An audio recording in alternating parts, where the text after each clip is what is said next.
इयत्ता 8वी गणित प्रकरण 9 सूट आणि कमिशन, डिस्काउंट आणि कमिशन यातील 9.2 आज आपल्याला सुरुवात करायचा आहे.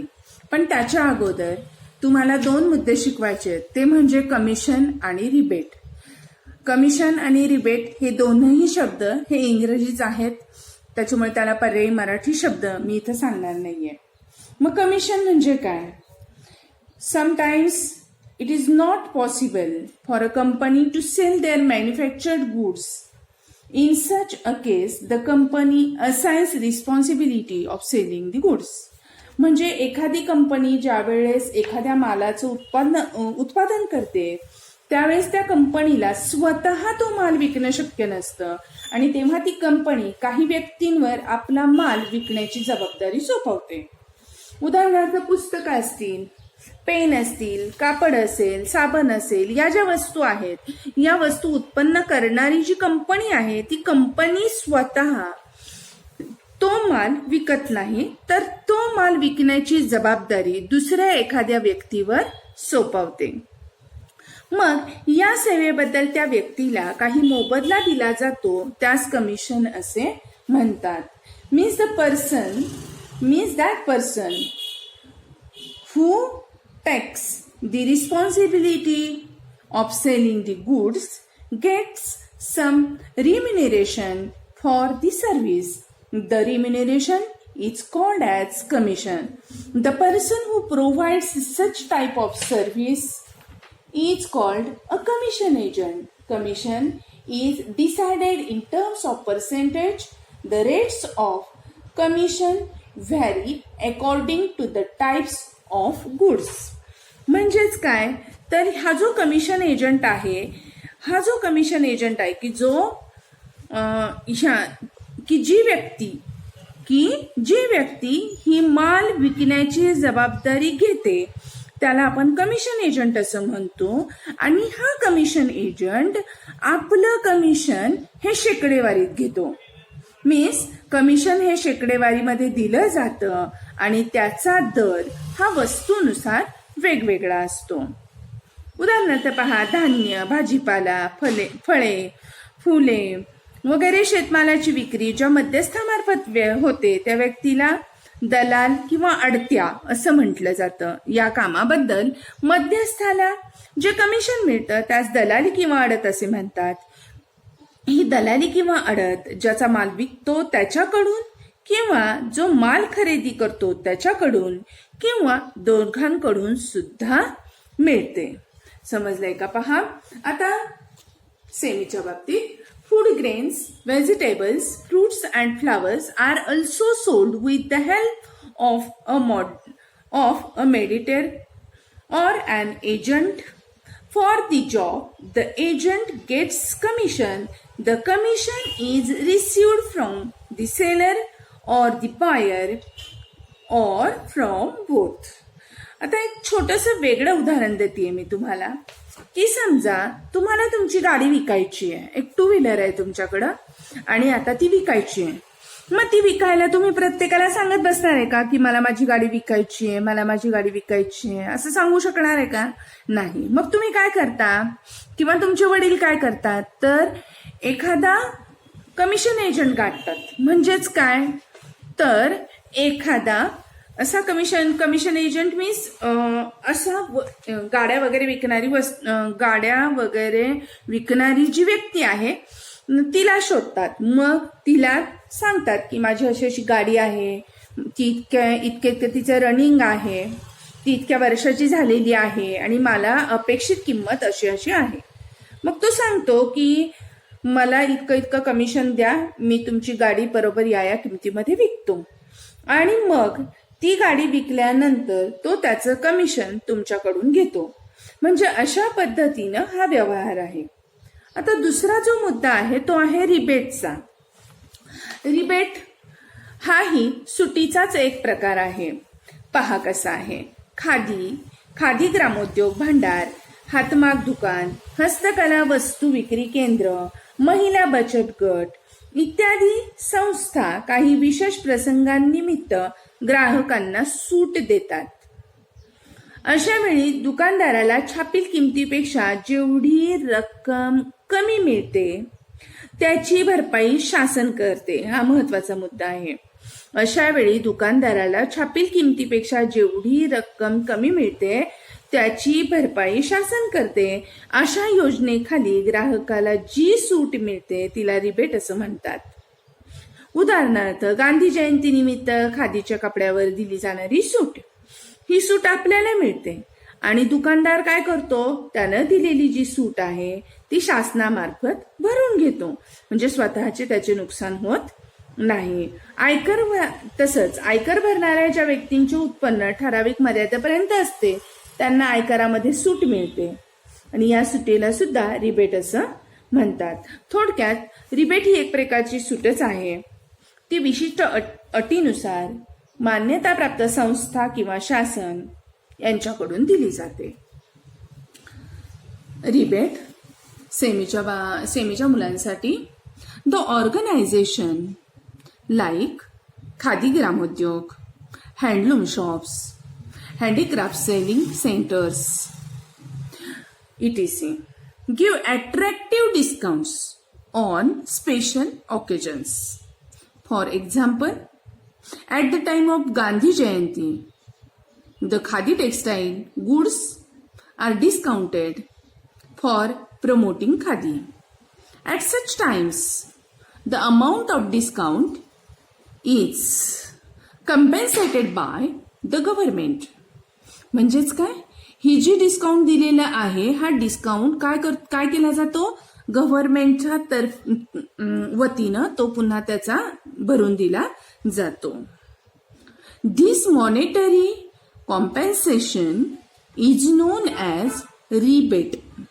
Hence rebate is also a type of discount. The individuals having income up to certain limit also receive some discount on their payable income tax. This discount is also known as rebate. You understand? म्हणजे आता तुम्हाला rebate पण कळालं आहे आणि commission पण कळालेलं आहे. ओके, आता आपण रिबेट आणि कमिशन याच्यात 2 नंबरचं जे उदाहरण आहे ते प्रथम पाहणार आहोत. 2 नंबरचं उदाहरण काय आहे पहा. रफिकने 4% दलाली देऊन दलालामार्फत 15,000 रुपयांची फुले विकली. पहा, हा जो रफिक आहे ह्या रफिकनी 15,000 रुपयाची फुलं विकलेली आहेत.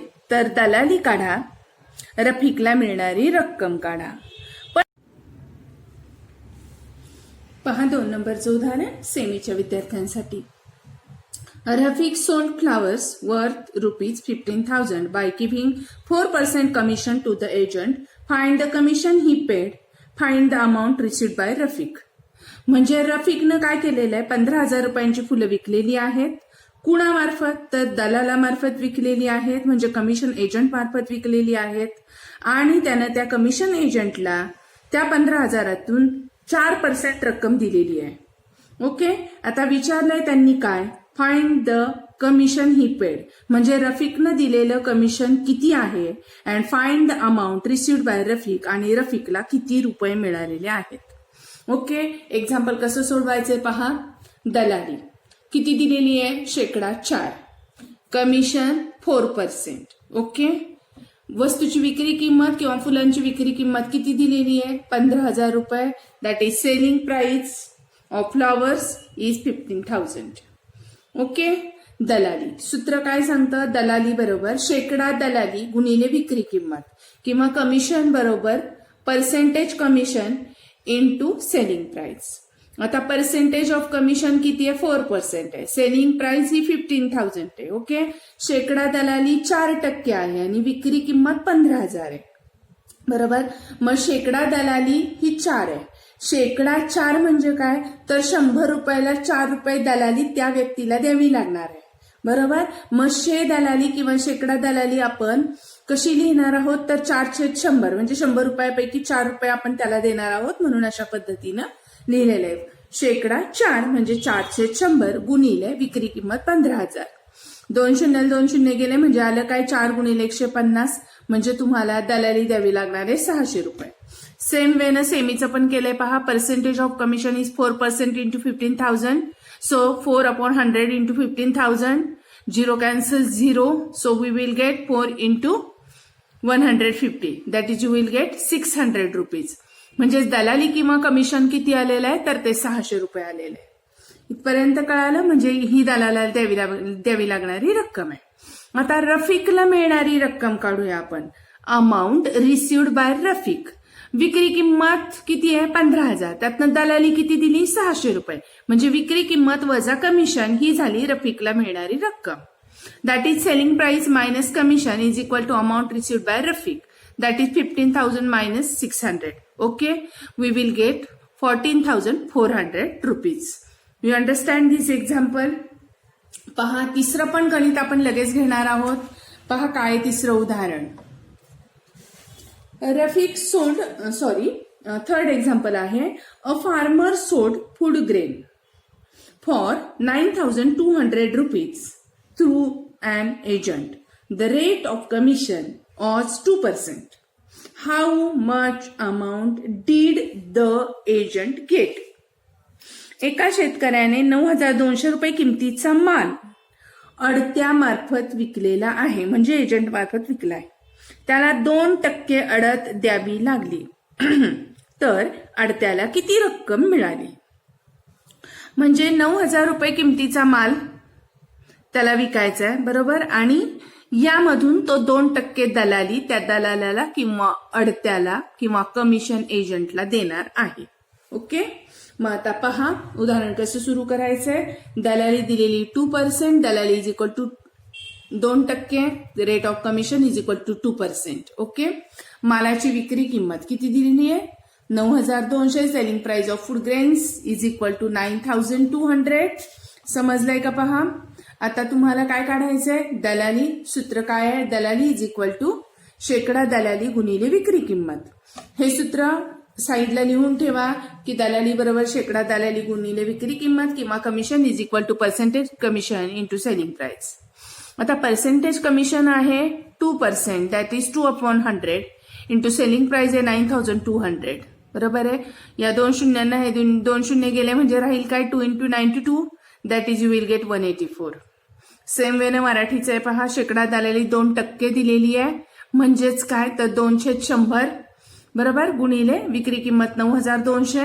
म्हणजेच काय होणार आहे. 2 शून्याने हे 2 शून्य गेले म्हणजे 2 गुणिले 92 म्हणजे 184. आणि त्याला मिळालेली रक्कम आहे 184 रुपये. The agent got 184 rupees as commission. कळाले का पहा सगळ्यांना. त्यांनी फक्त कमिशनच विचारलंय. सो आपण कमिशन काढलेलं आहे. शेतकऱ्याला मिळणारी रक्कम विचारली असती तर ह्या 9,200 मधून आपल्याला 184 रुपये वजा करावे लागले असते. ओके, 4 नंबरचं उदाहरण पहा काय आहे. खादी भांडारातून उमाताईंनी खालील वस्तू खरेदी केल्या. 3 साड्या प्रत्येकी 560 रुपये आणि मधाच्या 6 बाटल्या प्रत्येकी 90 रुपये. या खरेदीवर शेकडा 12 प्रमाणे रिबेट मिळाले तर उमाताईंना त्या वस्तू केवढ्याला मिळाल्या. गणित कळालंय का. खादी भांडार आहे. ओके, आणि त्यातनं उमाताईंनी काही वस्तू खरेदी केल्या. त्याच्यामध्ये आहे 3 साड्या आणि मधाच्या 6 बाटल्या. आणि ही जी एकूण खरेदी आहे याच्यावर त्यांना शेकडा 12 प्रमाणे रिबेट मिळालेलं आहे. मग उमाताईंना त्या वस्तू केवढ्याला मिळाल्या असा प्रश्न आहे. Umatai purchased following items from a khadi bhandar. 3 sarees for 560 rupees each. 6 bottles of Foni for 90 rupees each. On the purchase, she received a rebate of 12%. How much total amount did Umatai pay? पहा गणित खूप सोपं आहे तसं की 3 साड्या आहेत आणि 3 साड्यामध्ये एका साडीची किंमत आहे 560. तर 3 साड्यांची किंमत अगोदर आपल्याला काढावी लागेल. पहा 3 साड्यांची किंमत.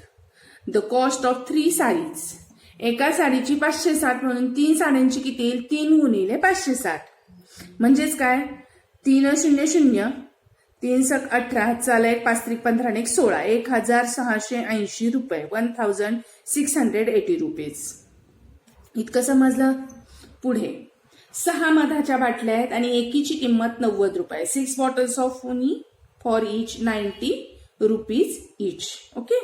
6 मधाच्या बाटल्यांची किंमत, the cost of 6 bottles of honey is equal to 6 into 90, that is you will get 540. 540 रुपये. 9654 साधा हिशोब आहे. 0 आता एकूण किंमत काय होईल त्याची पहा. साड्या आणि मधाच्या बाटल्यांची किंवा साडी आणि बॉटल्स ऑफ उनीची किंमत काय होईल पहा. तर 1 + 2 करावं लागेल.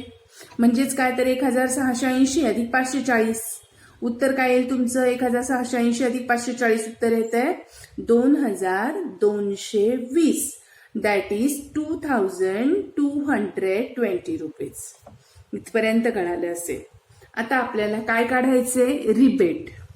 येते लक्षामध्ये. मग रिबेटचं सूत्र काय आहे. Rebate is equal to, rebate म्हणजे काय आहे पहा. तर रिबेट म्हणजे आहे एकूण खरेदी किंमत गुणिले शेकडा रिबेट. ओके. एकूण खरेदी किंमत गुणिले शेकडा रिबेट. दॅट इज काय. Total cost. काय म्हणायचंय. Total cost into rate of rebate. समजलं. आता टोटल कॉस्ट किंवा एकूण खरेदी किंमत किती आहे त्यांची. 2220 रुपये. 2220 रुपीज. त्याला त्यांना किती रिबेट मिळणार आहे. 12%. ओके. म्हणजे 2220 गुणिले 12% म्हणजे 12/100. एका शून्याला 1 शून्य गेला म्हणजे 222 गुणिले 12/10. गुणाकार केला की त्याला पहा. 12×2 = 24, 7×2 12×2 = 24, 25 26, 7×2 12×2 = 24 आणि 2 26 म्हणजे 2664/10. बरोबर आहे. मग आपण 10ने डिव्हाइड केलंय याला. तर आपण 10ने डिव्हाइड करण्याच्या ऐवजी आपण काय करतो. एकावर एकच शून्य आहे सो एकच स्थळ मोजतो. उजवीकडून डावीकडे दशांश चिन्ह देतो आणि तुम्हाला मिळते उत्तर 266.4 रुपये. म्हणजेच 266.4 रुपीज. 266.40 असं म्हटलं तरी चालणार आहे. आता उमाताईंना द्यावी लागणारी रक्कम किंवा अमाऊंट पेड बाय उमाताई. उमाताईंना किती रक्कम द्यावी लागणार आहे. तर ह्या 2220 मधून आपण 12% रिबेट वजा करणार आहोत. म्हणजेच काय. तर 2220 वजा 266.4 म्हणजेच एकूण किमतीतनं मी रिबेट वजा केलंय. टोटल कॉस्ट मधून मी रिबेट वजा केलं. हिशोब समजलाय का सगळ्यांना. हा 2220 मधून 266.4 गेले म्हणजे उत्तर काय राहणार आहे तुमचं 1953.6. तुम्हाला वजाबाकी येत नसेल तर साईडला जाऊन करा. येते लक्षामध्ये. पहा. एकूण किंमत वजा rebate means total cost minus rebate. Okay. किती एकूण किंमत तुमची 2220 वजा 266.4. मग हे उत्तर तुम्ही कसं काढले पहा. 2220 बरोबर आहे वजा 266. ओके. पण 0.4 आहे सो 0.4 घेतला. इथं पॉइंट नाही सो पॉइंट घेतला आणि पुढे शून्य मांडला म्हणजे किंमत बदलली नाही. ओके. आता 0तून 4 जात नाही. 0चे गेले 10, 10तनं गेले 4, खाली राहिले 6. दशांश चिन्ह खाली दशांश चिन्ह. हातचा एक इथे घेतलेला आहे देऊन टाका. 6 आणि 1 7, 7 आणि 3 10. ओके. हातचा घेतलेला आहे आपण इथे सो तो देऊन टाकला. 6 आणि 1 7 झाले. 2तनं 7 झाली नाही जात नाहीत. 2चे केले 12, 12तनं गेले 7 म्हणजे खाली किती राहिले 7 आणि 5 12. ओके. पुन्हा हातचा दिला. 2 आणि 1 3. या 2तनं 3 जात नाही बरोबर म्हणजे 12तून 3 गेले खाली राहिले 9. हातचा घेतलेला आहे सो तो देऊन टाकला. 2तनं 1 गेले 1. अशा पद्धतीनं 1953.6 1953.6 हे उत्तर मिळालेलं आहे. उमाताईंना द्यावी लागणारी रक्कम किंवा amount paid by Umatai is 1953.6 or 60 rupees. कळालंय का. 1953.60 रुपये. सगळ्यांना गणित कळालंय का पहा. 9.2 मधलं पहिलं उदाहरण पहा काय आहे. जॉनने एका प्रकाशकाची 4500 रुपये किमतीची पुस्तके विकली. त्याबद्दल त्याला 15% कमिशन मिळाले. तर जॉनला मिळणारे एकूण कमिशन किती हे काढण्यासाठी रिकाम्या चौकटीत योग्य संख्या लिहा. म्हणजे एक प्रकाशक आहे, त्याची 4,500 रुपयाची पुस्तकं त्या जॉननं विकलेली आहेत. मग त्यांनी पहिला प्रश्न विचारलाय, पुस्तकाची विक्री किंमत किती. मग पुस्तकाची विक्री किंमत किती आहे पहा, तर 4,500. सो ती लिहा. पुढचा प्रश्न काय त्यांचा, कमिशनचा दर. पहा कमिशन किती दिले त्यांनी, 15% म्हणजे कमिशनचा दर 15%. मिळालेले कमिशन. मग आता जॉनला किती कमिशन मिळणार आहे पहा.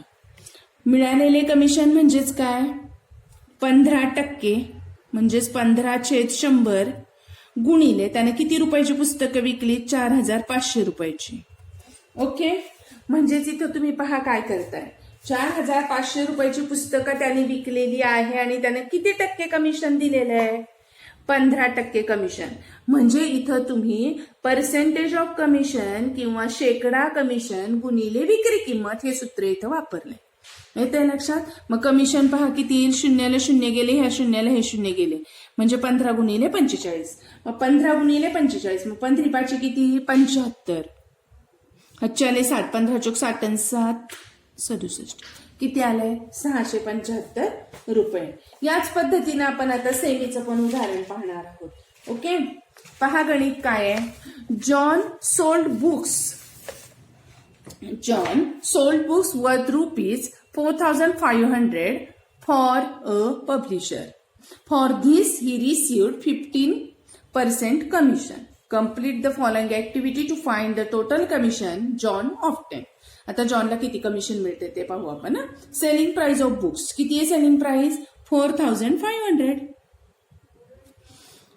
Rate of commission 15%.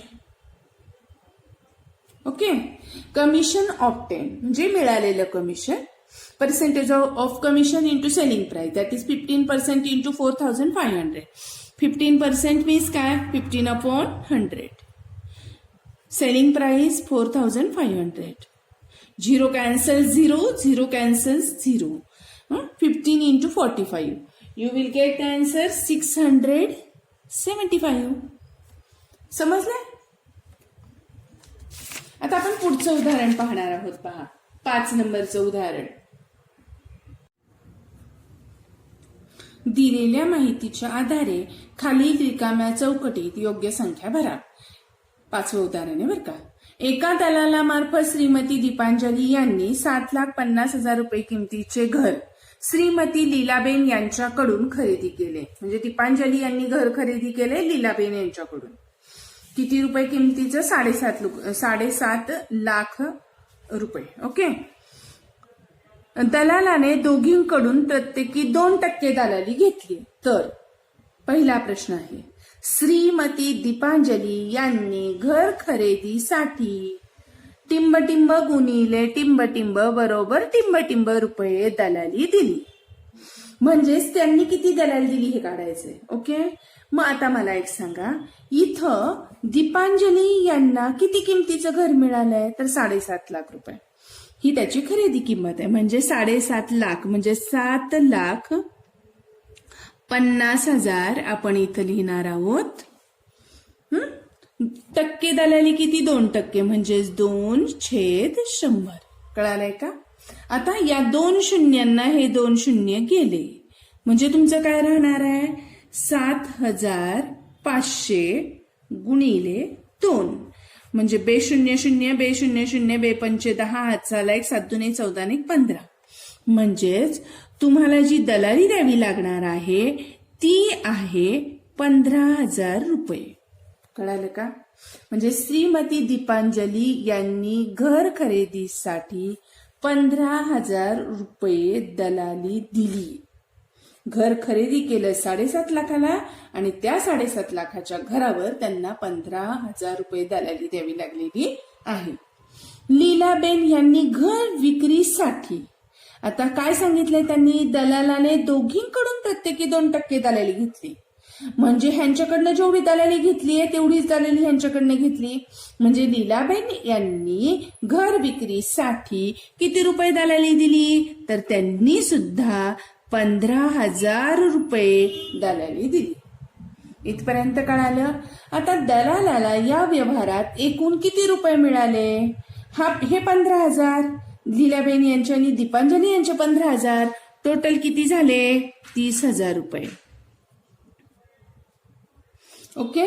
Shrimati Deepanjali यांना ते घर किती रुपयांस मिळाले? आता दीपांजली आहे, यांनी 7.5 लाखाच्या घरावर 15,000 रुपये दलाली दिली आहे, म्हणजेच हे 7.5 लाख रुपये तर त्यांनी दिलेच, प्लस हा घर मिळवून देणारा जो दलाल आहे त्याला 15,000 रुपये दिले, म्हणजे टोटल त्यांची रक्कम किती होणार आहे पहा. 7.5 लाख अधिक 15,000, आपण बेरीज करतोय, 7,65,000. अशा पद्धतीने. म्हणजे इथे तुम्हाला जे उत्तर लिहायचंय, चौकोन छोटा आहे, सो 7,65,000 इथे बसणार नाहीये, म्हणून मी ते इथं लिहिलेलं आहे. आता श्रीमती लीलाबेन या चौकोनातला अंक आपण खाली काढूया. श्रीमती लीलाबेन यांना घर विकून टिंबटिंब रुपये मिळाले.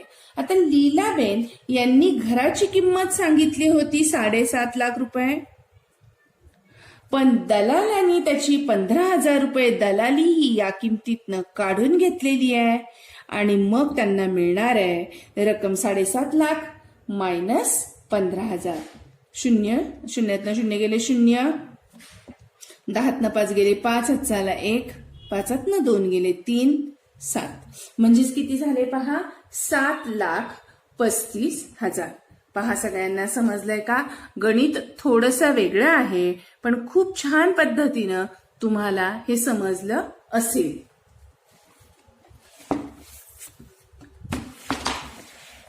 आता सेमी माध्यमाच्या मुलांनी पहा, use the given information and fill in the blank. Use the given information and fill in the boxes with suitable numbers. Srimati Deepanjali purchased a house for rupees 7,50,000 from Srimati Leelaben through an agent. Agent has charged 2% brokerage from both of them. Okay? कळालंय का? उदाहरण पहा. Deepanjali purchased a house for 7,50,000 from Srimati Leelaben. Okay?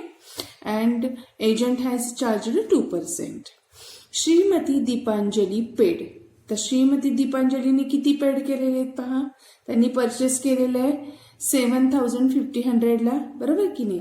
Means दीपांजलीनं त्या श्रीमती दीपांजली यांनी घर खरेदीसाठी किती रुपये दलाली दिलेली, ब्रोकरेज किती दिलेला आहे ते आपल्याला काढायचं आहे की नाही. मग आपण कसं करणार आहे पहा, 2% आहे, बरोबर की नाही.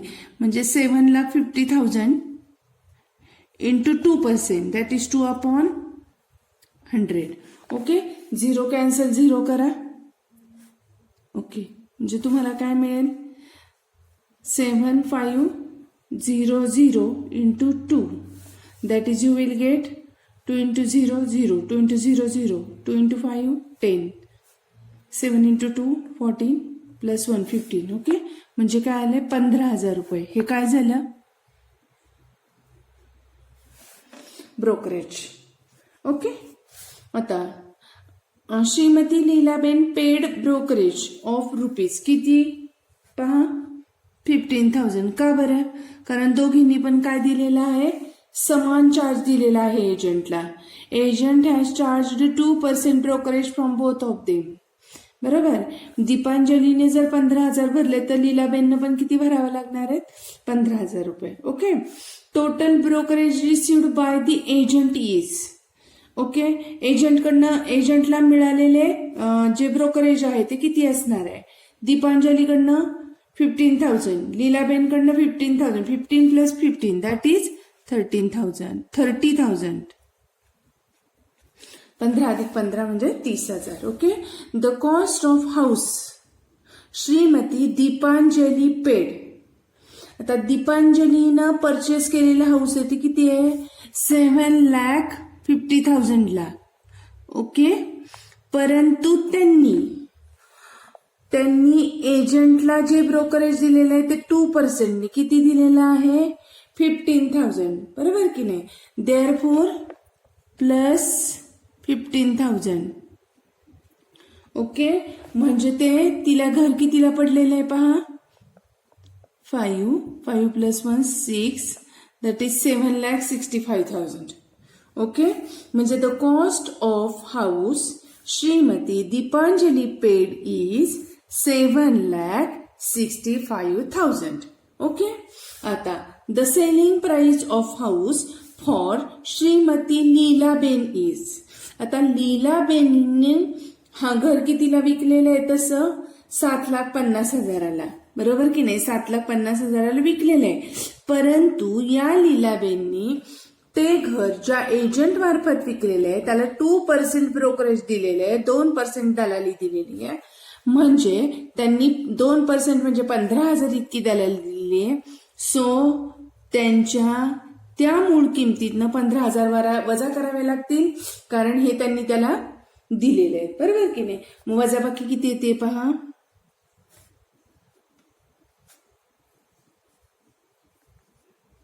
7,35,000. ओके, म्हणजे अशा पद्धतीने the selling price of house for Shrimati Leelaben is 7,35,000. आता तुम्हाला कमिशन हा प्रकार कळाला असेल, किंवा तुम्हाला या उदाहरणामध्ये कमिशन कशा पद्धतीनं त्यानं दोन्हीकडनं घेतलेलं आहे हे कळालंय. त्यानंतर अगोदरचं जे उदाहरण आहे त्या अगोदरच्या उदाहरणामध्ये म्हणजेच इथं उमाताईच्या उदाहरणामध्ये, चौथ्या उदाहरणामध्ये तुम्हाला रिबेट कळालेला आहे. रिबेट कशा पद्धतीनं आकारलं गेलेलं आहे, साड्यांचं जे उदाहरण आहे तिथं रिबेट कळालं असेल आणि तुम्हाला रिबेट आणि कमिशन यातला फरकही कळाला असेल अशी आशा करते. व्हिडिओ आवडला असेल तर लाईक करा आणि चॅनलला सबस्क्राईब करा.